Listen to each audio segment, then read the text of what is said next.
안녕하세요. 재원관리사로 만나 뵙게 된 최민지입니다. 모두 만나서 반갑습니다. 네, 본 수업에 앞서서 오리엔테이션을 통해서 어떻게 공부 방향을 잡아야 될지에 대해서 먼저 말씀드린 시간을 갖고자 시간을 가졌고요. 그리고 재경관리사 관련한 응시 자격이라든가 언제 시험을 보는지 그런 부분에 대한 것들은 여러분들이 모두 다 많은 부분 알고 계시기 때문에 그런 부분보다는 어떻게 공부를 해 나가서 어떻게 합격을 할지 이런 부분들에 대해서 얘기를 해 나가고자 합니다. 네, 우선 재경관리사 같은 경우는 기업이 목표로 하는 인재를 찾게 하기 위한 그러한 부분에 있어서 도움을 주는 자격증이라고 생각하시면 돼요. 기업에서는 지식, 업무에 대한 지식, 즉 이론을 갖고 있는 사람, 그리고 더불어서 실무 능력을 가지고 있는 사람을 원합니다. 하지만 이런 부분에 대해서 기업이 다 알 수는 없는 부분이기 때문에 일정한 자격을 검증하고 싶은 어떠한 시험을 기업에서 요구하고 있거든요. 그런 것이 재경관리사라고 생각하시면 되겠고요. 그리고 재경관리사에서는 어떠한 지식 그리고 실무 능력을 어떠한 기준으로 삼아서 시험을 구성할지 그런 부분을 재경관리사에서 봤을 때 첫 번째, 재무회계 이런 부분들이 있고요. 그리고 세법 관련된 세무회계가 있습니다.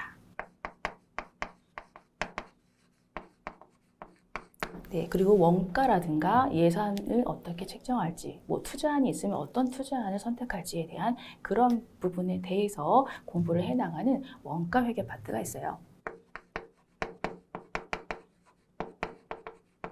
그래서 이러한 세 가지 카테고리로 나눠서 시험을 치르게 하는 것이 재경관리사가 되겠고요. 그리고 재무회계에서는 어떠한 능력을 측정하는지, 어떠한 지식과 실무 능력을 갖고 있는 것을 측정하는지를 봤을 때 첫 번째, 재무회계는 기본적인 사항이 이런 거죠.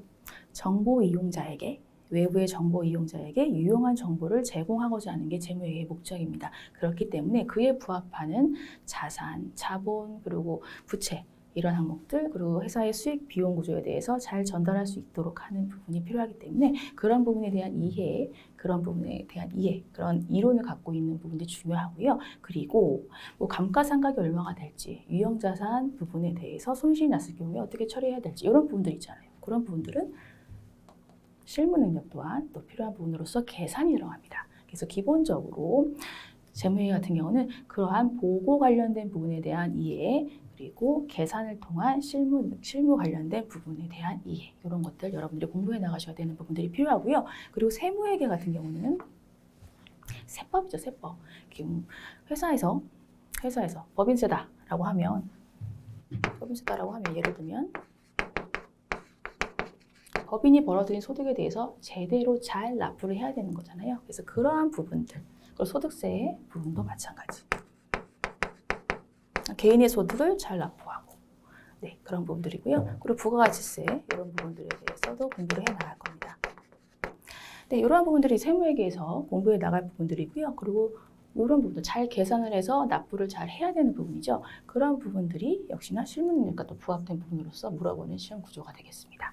그리고 원가회계는 제조원가 해서 제조 관련된 부분으로 해서 원가를 어떻게 계산할지 그리고 만약에 예를 들어서 그 회사가 개별적으로 주문을 받아서 제조를 하는 그러한 다품종 소량 생산의 구조를 갖고 있는 회사인지 그리고 소량으로 다량 생산하는 구조를 갖고 있는 회사인지에 따라서 원가 구조는 달라지거든요. 그런 부분들이 이해가 돼야지만 여러분들이 회사에 가서도 기업에 들어가서도 이러한 것들을 지식을 바탕으로 해서 여러분들이 쓸 수가 있게 되는 부분입니다. 그래서 그런 것들을 다 물어봐요.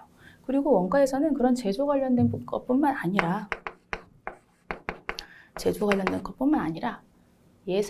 예산을 어떻게 짤지에 대해서도 물어보고요. 그리고 어떤 투자안이 있을 때 어디 투자하는 게 맞을지 그런 것들, 대체안을 탐색할 때 어떠한 것이 더 좋을지 이런 부분들에 대해서도 원가회계에서 배우게 됩니다. 그래서 그걸 예산회계, 자본회계 이런 것들도 얘기하는데요. 예산, 자본, 투자안 이런 형식으로 해서 이런 것들 투자안 결정 이런 것들이 원가에 들어간다고 생각하시면 돼요. 그래서 이러한 것들에 대해서 우리 다 배울 거고요. 그리고 말씀드렸듯이 지식적인 부분, 이론적인 부분뿐만 아니라 실무 능력을 배양하는 부분도 필요하기 때문에 이론,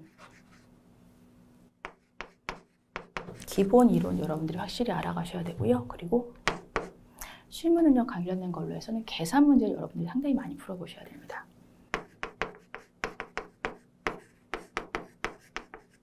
그래서 손을 부지런히 움직이셔서 계산 문제를 많이 풀어보시는 것이 재경관리사 합격할 수 있는 길이라고 생각하시면 돼요. 네, 그리고 재무회계 같은 경우 우리 요거는 한국채택 국제회계 기준으로 해서 나옵니다. 일반 기업 회계 기준이 아니라 한국채택 국제회계 기준에 따른 것으로 해서 재무회계가 여기 이론적으로 펼쳐지기 때문에 여러분들이 일반 기업 회계 기준이 아닌 한국채택 국제회계 기준을 이해하는 것이 우선 더 필요해요. 그래서 용어 자체도 상당히 생소하실 수가 있고 하거든요. 그래서 재무회계는 상당히 조금 시간을 두시고 여러분들이 차근차근 지식을 쌓아가시길 바라고요. 그리고 계산 문제 나오는 것들을 반드시 풀어보시는 거 여러분들 잊지 않으시길 바라겠습니다. 세무회계도 마찬가지예요. 법인세, 소득세, 부가가치세 이렇게 크게 세 가지 부분으로 해서 세금 파트를 배울 텐데요.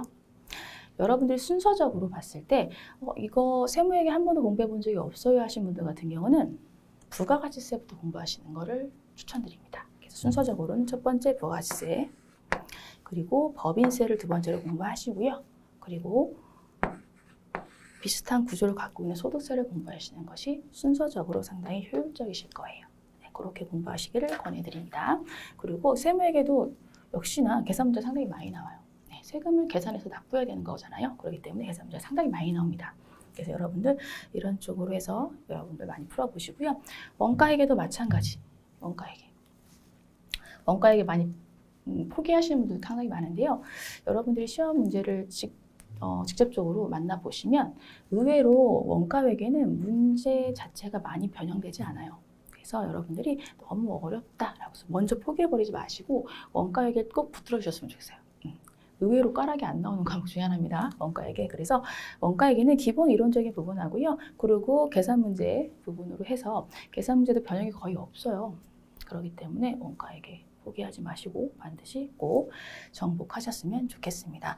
그래서 여러분들 공부하실 때 재무회계는 한국채택 국제회계 기준으로 나오는 부분 감안하셔서 용어 같은 거를 빨리빨리 익숙해져야겠구나 라고 생각하시면 좋겠고요. 세무회계 순서적인 거 기억해 주시면서 이런 형식으로 공부하시면 부가가치세, 법인세, 소득세 순으로 공부하자라는 거 첫 번째. 그리고 세무회계는 개정이 되는 것이 있습니다. 매년 세법이 개정이 되죠. 그래서 그런 부분에 대해서 여러분들이 잘 기억을 해 주셔서 반영해 주시고 시험을 보시는 거 중요하고요. 네, 그리고 원가회계 같은 경우는 말씀드렸듯이 포기하지 마시는 게 우선 중요합니다. 포기하지 마세요. 네, 그렇게 해서 재무회계, 세무회계, 원가회계에 대한 부분으로서 재경관리에서 공부를 하게 되고요. 그리고 각각입니다. 평균 아니에요. 평균을 생각하시면 안 되고요. 각각 70점 이상씩 넘어야 돼요. 70점 이상씩 넘어야 합격이다라는 거죠. 네, 문제는 40문제. 네, 이런 것도 다 아시는데 제가 괜히 말씀드리나요? 네, 40문제씩입니다. 네, 40문제씩. 네, 그리고 70점, 각각 70점씩 맞아야 재경관리에서 합격할 수 있는 부분이니까 조금 약한 부분에 대해서는 70점 맞춰가자라는 형식으로 해주시고 조금 더 강한 부분이 있으시면 좀 100점 가까이 맞추시고 이런 것들이 더 중요하시겠죠. 네, 이렇게 해서 간단하게 어떤 식으로 공부할지 좀 말씀을 드렸고요. 네, 포인트가 어떤 것인지 말씀드렸고 그리고 저희 교재와 저희 강의의 커리큘럼으로 해서 봤을 때요. 구조가 똑같습니다. 네, 재무회계, 세무회계, 원가회계 다 공부하는 방식은 동일하신데 첫 번째 기본 이론, 네, 기본 이론부터 먼저 가고요. 그리고 그 기본 이론이 끝날 때마다 각 장마다 문제풀이가 나옵니다. 네, 문제풀이 반드시 풀어보셔야 되고요. 그리고 재경관리사 시험 같은 경우는 특징이 상당히 지문이 좀 길어요. 그래서 상당히 길기 때문에 해석이 잘 안 되는 경우도 있거든요. 그러니까 좀 긴 문제, 좀 지문이 긴 문제에 대해서도 여러분들이 많이 풀어보시고 연습이 되셔야 당황을 안 하세요. 그러니까 문제풀이 할 때 지문이 긴 문제도 끝까지 좀 풀어보시는 그런 연습을 해보시길 바라겠습니다.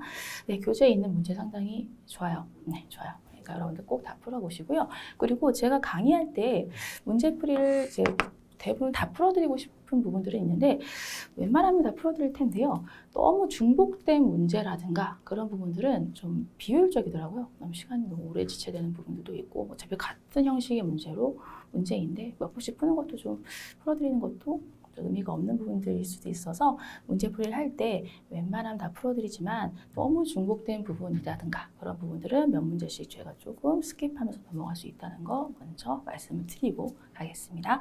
네, 그리고 나서 네, 마지막으로는 기출문제풀이 있죠? 기출문제. 네, 기출문제 풀이를 통해서 마무리해 주시면 되겠습니다. 네. 이렇게 해서 재경관리사는 그 재무회계, 세무회계, 원가회계에서 원가회계에서 중요하게 여기는 포인트들을 잡아가시면서 이 커리큘럼에 따라서 여러분들이 쭉 따라오시면 충분히 합격할 수 있으니까요. 여러분 끝까지 저와 함께 해주셨으면 좋겠습니다. 네, 이렇게 해서 오리엔테이션 간단히 마치고 본 수업 때 다시 뵙도록 하겠습니다. 수고 많습니다. 감사합니다.